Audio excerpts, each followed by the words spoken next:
Hey there, how there, ho there. It's Jeff Cutter Diamond welcoming you to yet another Cutter Top 10 video for sports. Today we are looking at the top 10 Formula One seasons of all time. I know I got to take my Formula One stuff to new heights, and this is the best seasons of all time. So it's not the best season ending moments or the season opening moments. This is about the best seasons go from pillar to post with butter and toast, as I like to say. So we have 10 great seasons for you, and here we go. Number 10 is the 2012 season, which saw 7 different race winners in 7 races. The first 7 races were taken by 7 different guys. That is hard to do in any year, much less this season. So the 2012 Formula One season saw a lot of racing going on here. The 7 winners. In Australia, it was Jenson Button. In Malaysia, it was Fernando Alonso. In China, it was Nico Rosberg. Bahrain saw Sebastian Vettel. Spain saw Pastor Maldonado. Monaco was Mark Webber. And Canada was Lewis Hamilton. Alonso won the European Grand Prix, becoming the first driver in 2012 to actually have 2 races won. So yeah, it was unpredictable. And Vettel would actually edge Fernando Alonso to the line as Germany took care of Spain in a sense. Spain beat Germany in Euro 2012, but Germany beat Spain when it counted, the Formula One tournament. So yeah, it was big. Number 9 is 2000, the first year of the 21st century. Everyone thought that 1999 going to 2000, it was basically going to shut down civilization and all that, the Y2K scare and all that. But Formula One in the first season of the 21st century was massive. And Ferrari actually didn't have a winner of a title since Jody Scheckter in 1979. Sure, they won a few constructors' titles or team titles, but they never had a driver win that title. Michael Schumacher, after leaving Benetton for Ferrari, was going to try to give Ferrari a title. I mean, Schumi won a couple titles and all that. Remember, 1997, and we will talk about 1997 a little later, Schumi had a chance and failed. Anyhow, he would fight Mika Hakkinen for dominance, and Schumi finally gave Ferrari its first world title, driver's title since 1979. So Schumi did all that and won a few more for Ferrari afterwards. Number 8 is 2007, in which it was just a massive season ender. Although it's not the greatest season ending race of all time, 2007 was big. Lewis Hamilton was a rookie in 2007 and almost shocked the world by winning the title in his first season and all that. Fernando Alonso also was fighting tooth and nail for the battle. But Kimi Raikkonen, out of freaking nowhere, was going to do something that Finland hadn't seen, win a driver's championship. Well, actually, Mika Hakkinen was a 2-time champ. But Raikkonen was trying to give Finland some help and all that. Anyway, Raikkonen on the last race of the year actually won the Brazilian Grand Prix, taking the title away from Hamilton and Alonso.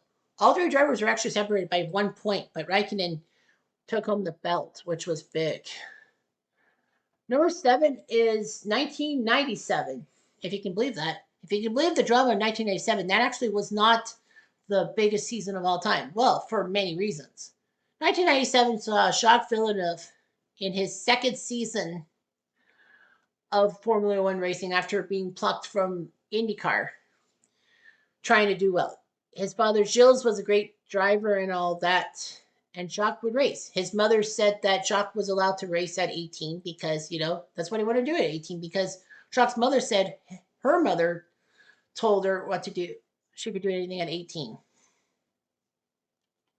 So anyway, Jacques, this was the second season. He was close in 96 to winning the title, but he failed.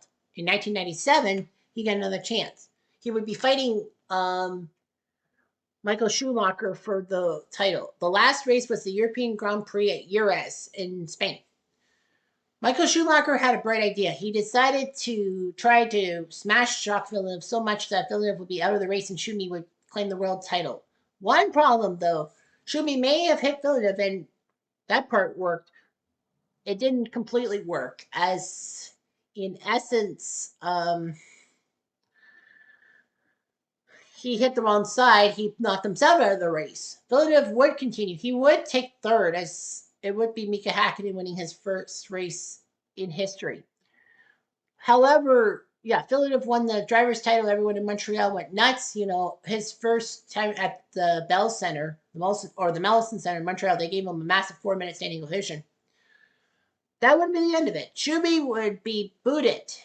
Because of how dirty he was, Schumi not only didn't have his second place finish, it was stripped away. He didn't win the title, and it was stripped away. He would be forced to do a European safety thing in exchange for not having himself stripped of being in Formula One for 1998.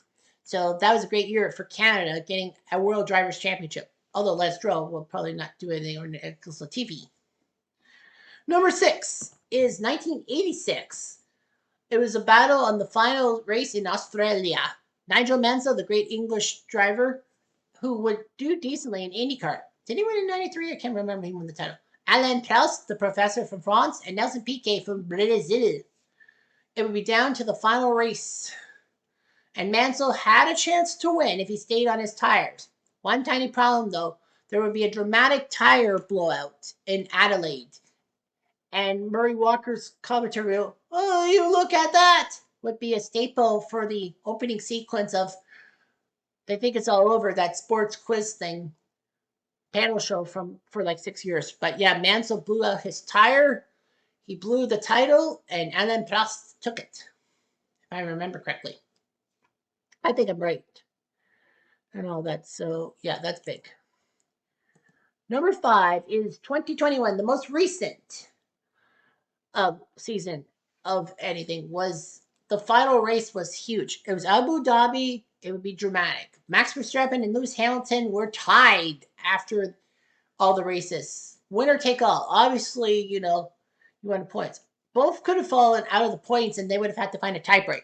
But anyway, yeah, this was the first season post-COVID. So the fans were coming back to watch the race drivers. Max Verstappen from Red Bull, the Dutchman, against the Englishman Lewis Hamilton, who was a 7-time champ, trying to break the record for most titles he held with Schumi. Anyway, Verstappen came from a good pedigree because his father, Jos, was actually a racer in the 90s for Formula One. Not really that great, but anyway, Max needed to step up for his father's legacy. So it was down to the final race. Verstappen and Hamilton were both pretty good racers. And then Latifi, or was it Stroll? One of them cost everyone with a driver's problem. And then, the safety car came out. But then, in what was probably made for TV drama, they allowed the lap cars to come back, like the front runners to come through. So that meant that Verstappen was racing Hamilton to the line on the final lap, and Verstappen beat Hamilton to the line and won the title. People thought that Verstappen should have, waited behind the lap cars and all that, the cars that were not on the lead lap. But in what Michael Morrissey did, it was kind of made for TV drama. He would, of course, be fired as F1 race marshal after the 2021 season. Number 4 is 2008, another final race era, and basically it was just one for the books. So 2008 was a great battle. Felipe Massa for Ferrari from Brazil, and Lewis Hamilton from the UK, in his second season, trying to do what Jacques Villeneuve did, his second season of F1, win the national title, world title. So anyway, Massa was racing in Brazil in front of his home country, and he thought he had it. Massa had crossed the line to get in. But, unbeknownst to him, Lewis Hamilton would make a last lap pass of Timo Glock to take 5th place and score enough points to bite or nip Felipe Massa at the line by 1 point. So Lewis Hamilton clinched the F1 championship on the last corner of the last race. Not as controversially as Verstappen did, but yeah, Hamilton won his first title in 2008 using that. Just on the nose. Wow. Number 3 is 1994, as this was one of the most anticipated seasons of 1990s ever. You had the great Ayrton Senna there. Alain Prost had retired. Michael Schumacher was a young up-and-coming driver, so there was a rivalry between Senna and Schumi, the Battle of the S's, if you will. 94 saw a few good races as Ayrton Senna was close to ready to defend his three-time Monaco title. Like, he won Monaco the last 3 years. However, there will be one race before that, and that was San Marino and Imola. Unfortunately, Senna early in the race veered off the road and hit the wall at 130 miles per hour. Obviously, that's hard pressed, no matter what speed it was. It was just terrible at all that. And a lot of people actually said that a piece of suspension actually whacked Senna in the head. And they said if the suspension was 6 inches higher or landed 6 inches lower, Senna would have been fine and walking back to the paddock. But unfortunately, the piece of suspension knocked him out, and obviously he crashed into the wall. So Senna, of course, was brain dead, and all the reactions were terrible, especially heading to Monaco, the crown jewel of the Indy, of NASCAR, F1. What do you say? There would be massive rule changes, but the worst part about the Senna death was not Senna's death at all. It was the fact that it was the second fatality on the same weekend, in back-to-back days, mind you. Roland Ratzenberger from Austria made a massive crash. And let's not forget that, was it Hakkinen, or who was the driver on day one who actually somersaulted and almost died? Can't remember if it was Hakkinen or not. My standards are that I have to find out for myself, because I know there was another massive crash that on day one. That's Rubens Barrichello was the one who had that accident during the first day of stuff and almost died. But yeah, it was Barrichello. Okay, I did not know that. I thought it was from Finland. But nevertheless, Senna and Roethlisberger were dead. It did go to the final race in Adelaide, as Schumacher would face Damon Hill, whose father Graham was an F1 champion and died in a helicopter crash in 1975. Nevertheless, it was Schumi versus Hill. Schumi knocked Damon Hill out of the race with a tactic similar to 1997. It worked. Schumi won and was not penalized. 97, Schumi tried again. He failed. He was penalized. Karma bites you in the ass. Number 2 is 1982, a season of unpredictability. 11 different winners of a race. The title fight went down to the final race. Is this the year in which South Africa, the Grand Prix, almost didn't happen because of the F1 Drivers Association? I think it was. We almost saw a strike. But nevertheless, 11 different winners in 1982. If I can look at the stats and all of that on 1982. 16 rounds, all the winners, winning drivers. Well, Niki Lauda won 2 times. Nelson Piquet won once. Keke Rosberg won. Alain Prost, 2 from France. Dieter Pironi won 2. Patrick Tambay won a race. Rene Arnoux won twice. Elio De Angelis, Marcel Alboreto, Ricardo Patrese, and John Watson twice for Great Britain. But yeah, it was amazing what all those guys. But unfortunately, though, there were a couple of massive deaths. Riccardo Paletti at the 1982 Canadian Grand Prix was one of the worst accidents, lap 1 accidents in history, and that wasn't the worst loss in 1982. The worst loss was when Gilles Villeneuve, who was one race away from racing in his home course in, was it 1 or 2? I think it was before Monaco. But yeah, 1982, was that the year that Monaco had, who's going to finish and 5 drivers crashed? I think it was 82. But anyway, Gilles Villeneuve died in Belgium trying to pass a slow car, and then the car crashed, and then his paddock, he was ejected from the car. He went and somersaulted into a fence. I think that was him. But yeah, the title fight went down to the final race. But that was just terrible. It was the last year that F1 fatality happened. Although there were some F1 drivers who did die, but not at F1 events. Until 1994, when Rosberg and Senna, the double loss. And number 1 was a season so great they actually made a movie out of it. 1976, Driven. Is it Driven, or what is that? I think Ride to Survive or something. I don't know. But anyway, 1976 was number 1. This was a massive duel between James Hunt of Great Britain and Niki Lauda from Austria. A lot of people thought Lauda was from Finland, but nope, it's not. He's from Austria. Anyway, so Hunt and Lauda actually would have a massive duel. Despite the fact that this happened, Hunt and Lauda actually were actually friends and all that. In 1976, at the German Grand Prix at Nürburgring, Lauda had a spectacular fiery crash, and it looked like Lauda was going to die on the track.